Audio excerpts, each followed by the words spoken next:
comfortable position. You can be seated or lying down, it doesn't matter.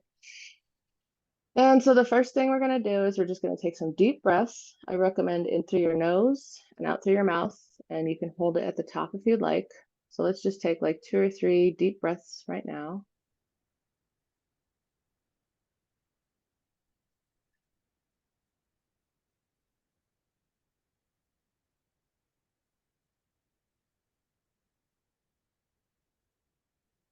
All right, and so get really, really comfortable. What you're going to do right now is you are just going to fill up your physical vehicle.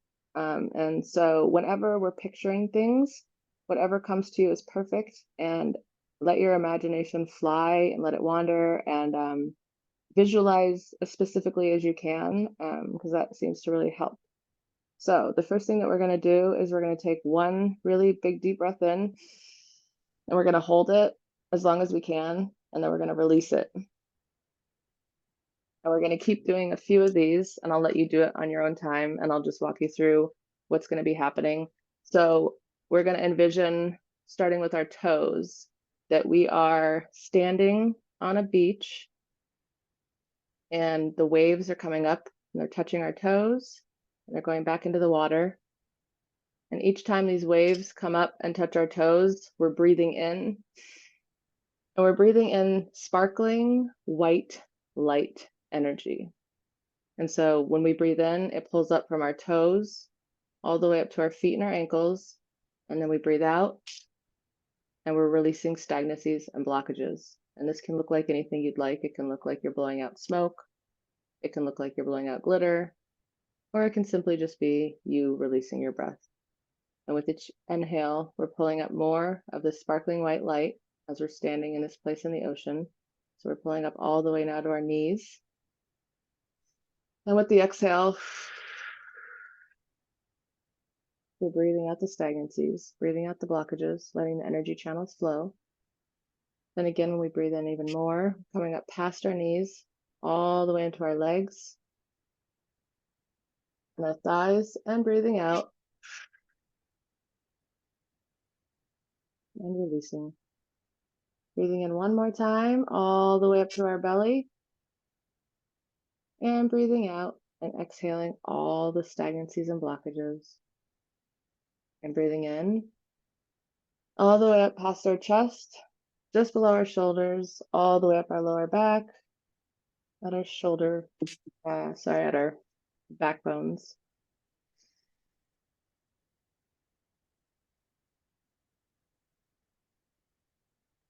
And then breathing in again, it's coming up through our shoulders, down our arms, and at our fingers. We can actually picture the energy flying out of our fingers like rays of light.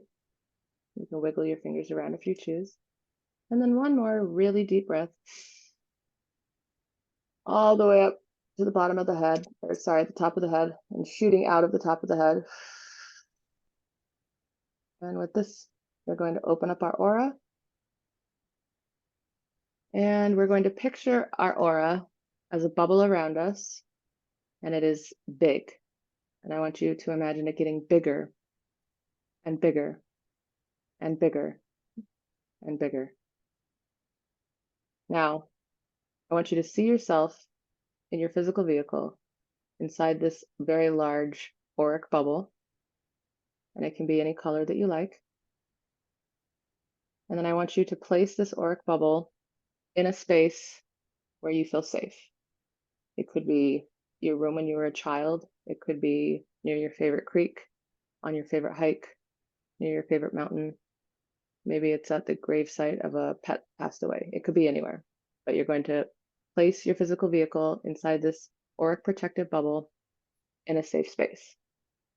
And so what we're going to do is we're going to leave our physical vehicle, and we want to make sure that our physical vehicle is safe. And we will come back to our physical vehicle at the end of the meditation. All right. So when you feel safe and comfortable to do so, I invite you to drift from your physical vehicle as just your energy and come back to the space where we were on the beach. So we're sitting on this beach in the sand. Our butt's in the sand, our toes are in the sand, and the palms of our hand are resting also in the sand. We can hear seagulls flying by. We can hear the rush of the tide pulling in and pushing out. There's a very large rock to the left of us, which we touch with our hand. It's cold. When we inhale, we can smell the fresh salt seawater. And as we lick our lips, we can taste the salt on our lips. We decide that we're going to stand up and walk around. Placing one foot in front of us, we can feel the sand gushing beneath our toes. As we keep walking, a shack appears. And it's an interesting looking shack because it seems to be made completely of seaweed. We're very curious about this, so we're going to walk up and get closer and just kind of inspect it a little bit. We have some type of a reason to believe that this is a magical place, and it's inviting us to come in. As we reach our hand towards the door handle opens, and what it reveals is a large staircase going down.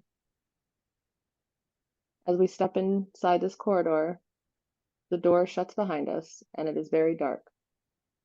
As we look to the right of us, there is a lantern on the wall. We're going to go ahead and grab that lantern. We're going to walk down these stairs. As we walk down these stairs, we're going to look around the walls of the corridor and see what's on them. Maybe it's pictures from when we're young. Maybe it's pictures of our children growing up. Maybe it's pictures of different versions of ourselves that we've been throughout the years. We're going to begin our descent down the stairs.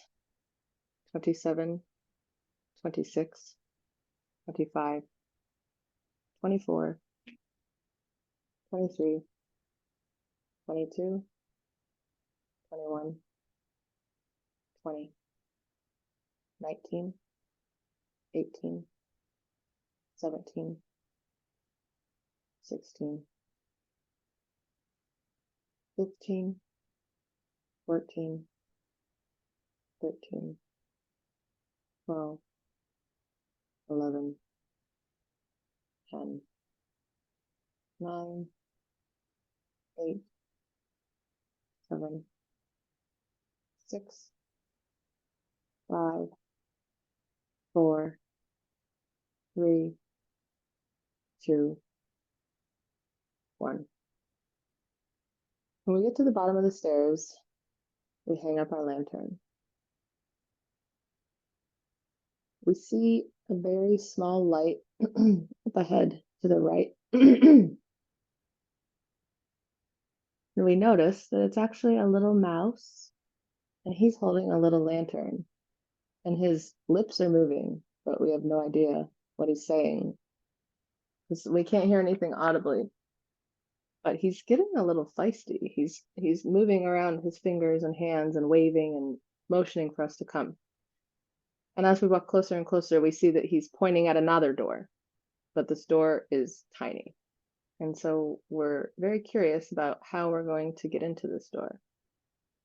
And almost as though we conveyed this telepathically with the mouse, the door begins to get bigger and bigger and bigger until it becomes the perfect size for us to fit through. The mouse sighs in agitated relief and turns around and walks away. We step inside this corridor. What is revealed to us is a magical place. The first thing we hear is the neighing of what sounds like horses. But as we walk closer and closer with our bare feet, padding through the dirt, we notice this is a wooded forest, and the noise that we just heard is not a horse, but a unicorn. She's asking us if we would like to go for a ride. We say yes. So we climb up and we hold on, and she starts to walk slowly, securely, confidently. And then she stops. We're at a bridge. She moves her head as if to signal, go ahead and get off here. And so we dismount and we notice that this bridge is made completely of perfectly round stones. We decide to walk over this bridge, and as we walk over the bridge, the creek flows, and we can hear it. We can hear the trickling in our ears. As we walk over this bridge, we get farther and farther into this wooded forest. The first thing we see are a couple squirrels, and they're playing on a tree branch high above, throwing acorns back and forth to each other, and sometimes dropping a few. As we walk a little bit further up to the left, we see the back of what appears to be a toad. As we walk closer and closer, we realize it's not only a toad, but it's the king of the toads. He's adorned with a crown, and he has a red robe on with white piping on the outside, and he's holding a staff with a globe on top. He's staring at himself in a mirror, as though he's reciting lines for a play. He pays us no mind, so we continue on. As we walk a little bit further, we see a mama swan with two chicks. They're taking turns climbing on top of mama's back and jumping into the water. We decide we're going to go over and sit near this water. The mama swan looks at us lovingly, as if to say, "It's okay that you're here. I'm welcoming you." And she goes back to adoring her chicks. We decide we're going to sit down near this pond, and we sit down and we cross our legs and place our hands on our thighs. And as the mama and the chicks are swimming around in this pond, we decide to look into the pond. I would like for you to take a moment here and visualize what you see in this pond. Visualize what you see. And then I want you to focus on how it makes you feel. We're going to take a few moments here and spend some time looking into the pond and feeling what comes up, the vision that we see in the pond.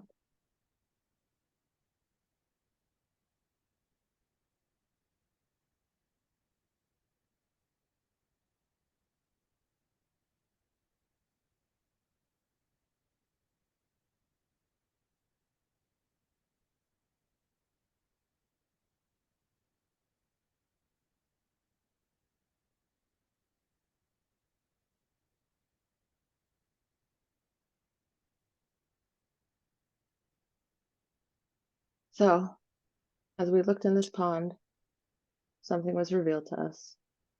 Something that our higher self has been wanting us to see.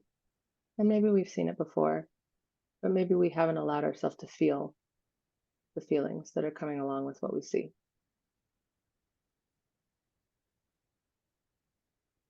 As we stand up to get ready to leave, we brush off our legs, and the mama swan comes over to us with a glimmer in her eyes, and she hands us a piece of paper, and it has one word written on it. I would like for you to put that piece of paper in your pocket. Now we're going to keep walking on this path, and the next thing that happens is we come to a little cottage, and we walk inside, and there's a fireplace, a round table, and two chairs facing each other. We're going to go ahead and we're going to sit down in this chair. We notice that there is a notebook in front of us. We're going to open it up and grab the pen that's placed next to it. And we're going to pull the piece of paper out of our pocket. And whatever it says on that piece of paper, we're going to write in this notebook. Don't worry if you can't see anything. Just write down whatever comes to you. You can write it in the air. You can write it with your thoughts. You can say it aloud inside to yourself. Maybe this one word that you wrote was an emotion. Maybe it was a fear. Maybe it had something to do with a memory. Or maybe it's just a word and we're not really sure what it means. But it's important for some reason. It's something that we are letting go of, at least in an energetic space. So as we fill up this chair that we're sitting in, we notice that another being joins us. We don't recognize this being. I don't think that this being is someone that we know that we've met before, but they're telling us that they're one of our protectors and they're here to guide us. And just as we wrote down in the notebook the one word that came to us from the swan pond, this being wants us to remember that there is always, always, always a way for us to be guided in a higher light. And this being wants to tell us that all we have to do is open up a notebook and write down whatever it is that we're having a hard time with. Close the notebook, perhaps put it under our pillow at night, and sleep on it. And this being will help us. This being works closely with our higher self. This being is an Arcturian being. So, if you feel guided to at this time, you may ask this being questions. Usually, 3 questions is perfect, and the questions can be anything. And as you ask this being questions, you may notice they may not respond, they may not speak, they may put thoughts in your head, or it may seem like there's nothing. But really, what's happening is this being is communicating to us on a vibrational level, and it may take 1 to 2 to 3 days for us to fully understand the answers. So go ahead and take a few moments here and think of 1, 2, or 3 things that you would like to ask. They can be as simple or as complex as you'd like. And then remember that you may not get the answers right away. The answers may come to you upon waking, upon falling asleep at night, or maybe when you're in a stoplight, at a stoplight in traffic. And it's going to come to you as a deep knowing, and you will not be able to ignore it. But there are 3 things that you are asking, and there's a strong feeling that there is something that is being let go of, at least in an energetic space. So take some time here to convey your questions to this being, this gentle, loving, benevolent Arcturian being who is here to guide you and help you. And they want you to know that they are always here for you and they've always been here for you. And as I said, they work very closely with your higher self. And they're always, always, always here to assist you. They also want me to tell you that you can keep this private. This can be between you and the being. It's not a secret. It's just something that is specifically just for you. You do not have to share. Take a few moments here. When you're ready, we will join ourselves again and go back in our journey.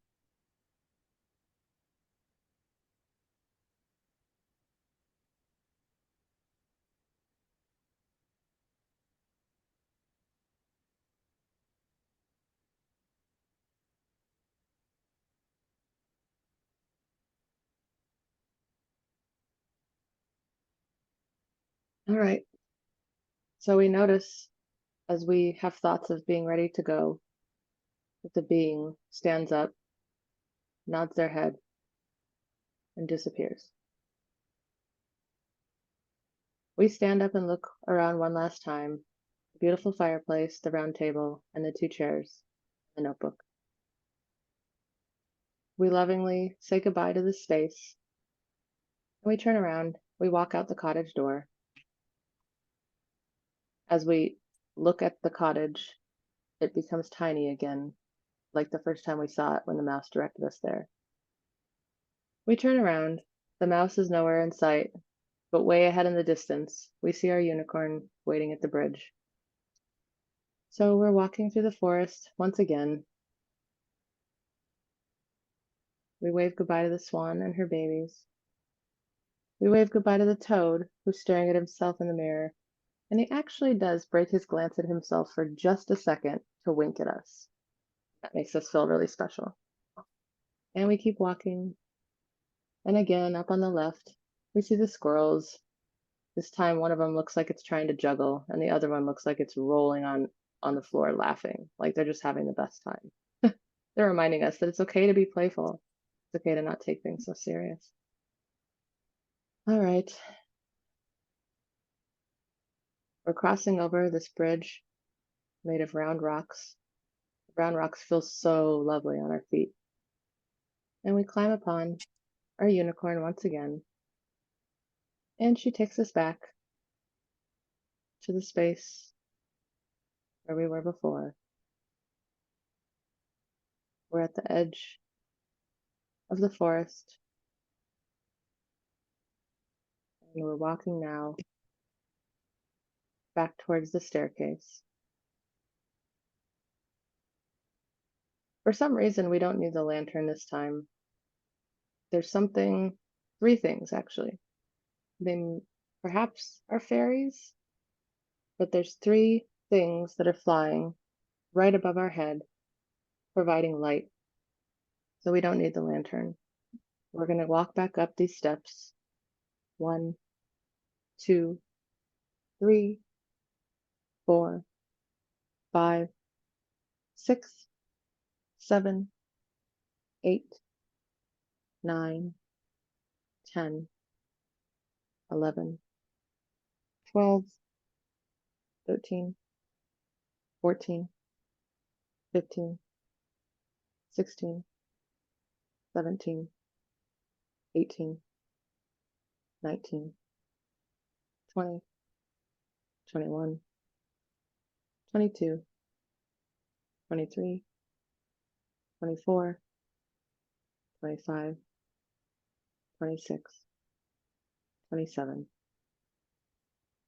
The door opens in front of us, and just as quickly as they came, three beings of light fly back down the staircase.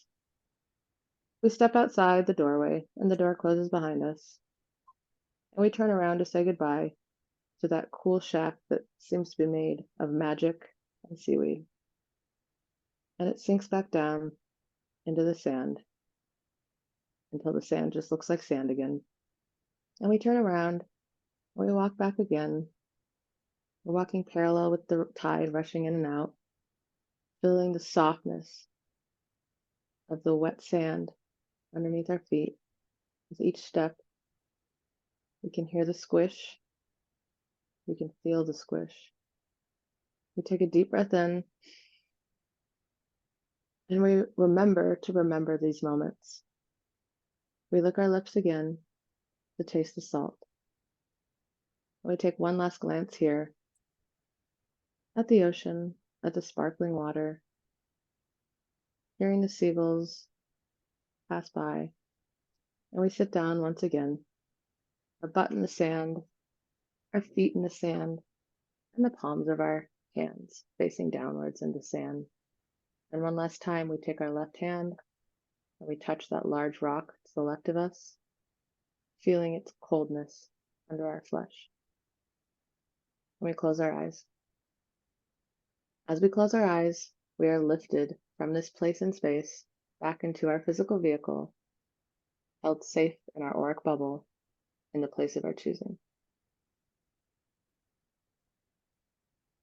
Since we are back in our physical vehicle, take some deep breaths, wiggle your toes, twinkle your nose, and play piano with your fingers.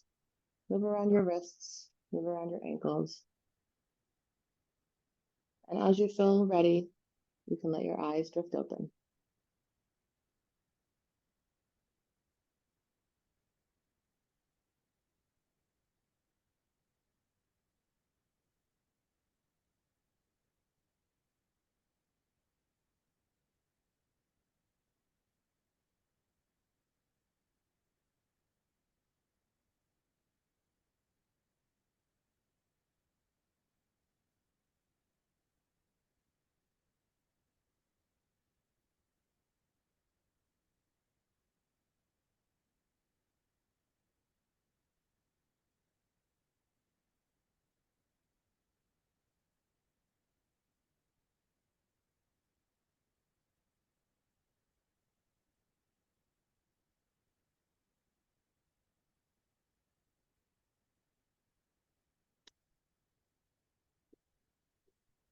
I thought you fell asleep. I was like, yeah. I was just stuck on the floor. I had to like lay down halfway through because I was like wobbling. Dude, I'm the same way. I can't like when I do meditations with other people, I like cannot sit down. It does not work. I have to lay down because I have like I guess I have ADHD, but who cares?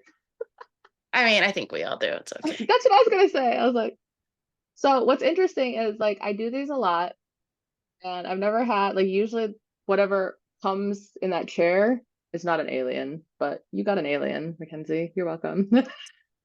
Nice. I know. I was like, okay.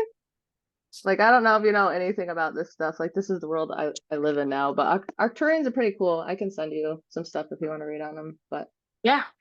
yeah, they're very like analytical, which can be mistaken for cold, but that's not necessarily true. They're just very like, I don't know. But I think that's cool. So yeah. Yeah, girl.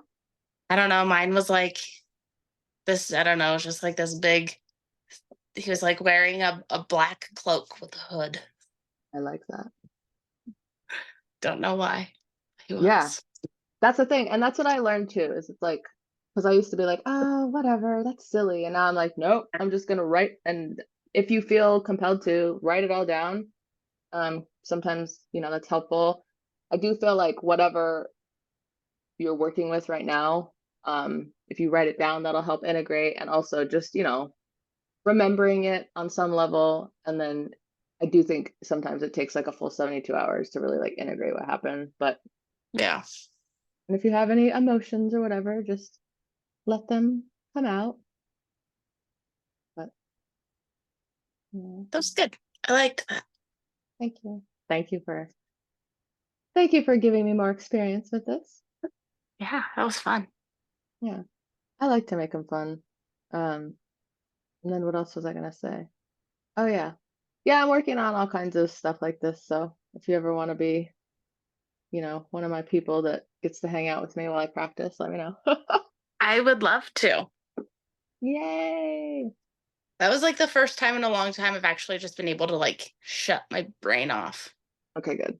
Like That's what I was I hoping for. usually, because like I'll try to do like just like meditate, like, like guided meditations, just like a podcast and stuff like that. Yeah. But like my brain always like